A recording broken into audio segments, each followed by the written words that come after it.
Армысыз көрермен, эфирде мектеп жаңалықтары. Білім ордамызда жаңартылған білім мазмұны бойынша оқу тәрбие үрдісінде бұлым таксономиясын тиімді қолдану тақырыбында облыстық семинар өтті. Мақсаты бұлым таксономиясының білім сапасын арттыру ықпалын тәжірибеде көрсету. Семинарға облыстың түкпір-түкпірінен 100-ге жуық мұғалімдер келді.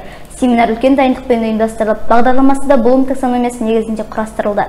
Аталмыш технологиясының білу кезеңінде мектеп директоры Жанар Асылбекқызы семинардың мақсат міндеттерімен таныстырып өтті. Түсіну кезеңінде мектебіміздің әдіскері Күміс Тобышева мен үздік түлегі Абай Дүзелбайдың дайындауымен телебағдарлама көрсетілді.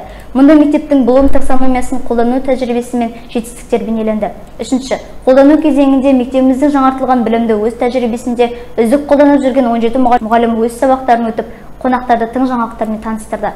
Өздерінің үздік деп санаған әдіс-тәсілдерін ұсынып, бұлым таксономиясы арқылы жетістікке жету мүмкіндігін көрсетті. Талдау бөлімінде мектеп әдіскері Күміс Тобышеваның ұйымдастыруымен қонақтардың қатысуымен семинарға сабақталдау жасалды. Облыс мұғалімдері өз ойларын ортаға салып, семинарды жан-жақты талдады. Жинақтау кезеңінде қонақтар менің тәжірибемдегі бұлым таксономиясы және бүгін деген тақырыпта жоба қорғады. Олар өз мектептеріндегі аталмыш технологияның жүзеге асуымен артықшылықтары туралы пікірлерін білдірді. Бағалау кезеңінде қонақтар семинардан алған әсерім тақырыбында өзіндік әсермен бөлісті. Көпшіліктің пікірі семинардың өте жоғары дәрежеде өтіп, өз мақсатына жетті дегенге саяды.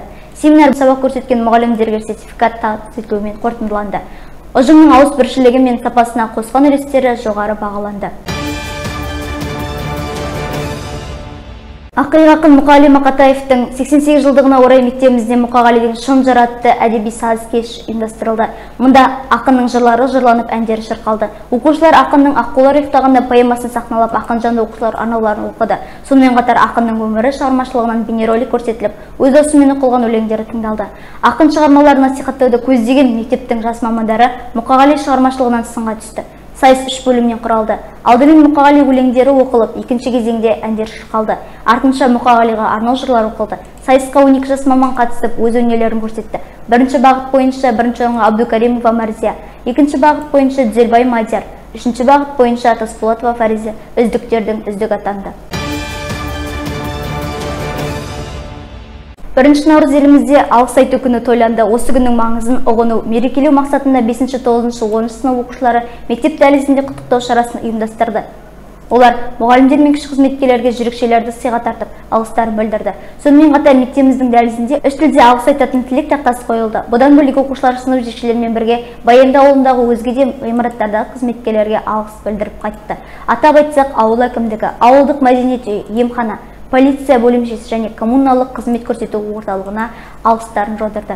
Аталмыш мерекеде ауданда мерекелік шара ұйымдастырылып, облыстық республикалық деңгейде жетістіктерге жетіп жүрген ұстаздардың білім бөлімі басшысының алғыс хаттарымен марапатталды. Олардың қатарында Қамысбай Құралай, Байназаров Қуат, Мұхамедова Гүлнар сынды үздік ұстаздар да бар. Мұнайлы аудандық білім үйлестіру орталығының 2019 жылғы іс-шара жоспарына сәйкес 22 ақпан күні Қызылтөбе лицейінде білім беру ұйымдарының педагог-психологтарының қатысуымен әдістемелік отырыс өтті. Әдістемелік отырыста жас мамандарға психологиялық қызмет бойынша әдістемелік көмек берілді. Тәжірибелі педагог-психологтар өз тәжірибелерімен бөлісті. Отырыс соңында үздік психологтар кабинет 2009 байқауының қорытындысы бойынша кабинет меңгерушілерінің дипломдар табысталды. Олардың арасында шығармашылық кабинет номинациясымен 3-ші мектептің психолог кабинеті марапатталды. Меңгерушілер Сәуле Ержанова, Майра Жетпісова. Мектебімізде Мұнайлы аудандық жастар орталығымен бірлесе отырып, Маңғыстаудың мақтанышы айтыскер ақын Нұрлан Мұсаевпен кездесу ұйымдастырылды. Мақсат оқушыларға ұлттық өнерімізді, ұлт мақтаныштарын дәріптеу. Кездесу барысында ақынмен сұхбат жүргізіліп, оқушылар тарапынан қызық сұрақтар қойылды. Ақын жанды оқушыларымыз айтыскер ақынға өз туындыларын оқып, баға беруін сұрады. Нұрлан Мұсаев талапшыл оқушыларымызға оң бағасын беріп, сәттілік тіледі. Кездесу барысында ақын Баянды жастарына арнау арнап, жақсы тілектерін айтты. Кездесу өз дәрежесінде өтіп, оқушыларға рухани азық сыйлады. Соңғы жылдары білім берумен қатар оқушылардың техникалық сауатын арттыруға көп көңіл бөлінуде. Әсіресе робототехникаға қызығушылығы басым оқушылар арасында бірқатар сайыстар ұйымдастырылып жүр. Солардың бірі аудандық Робо Маңғыстау 2009 байқауында мектебіміздің техносила командасы көңілді саяхат категориясы бойынша 3-ші орынға ие болды. Жетекшісі информатика пәні мұғалімі Асыл Сақтағанова. Оқушыларымыздың жеңістері болашақта еселене түседі деген сенімдеміз.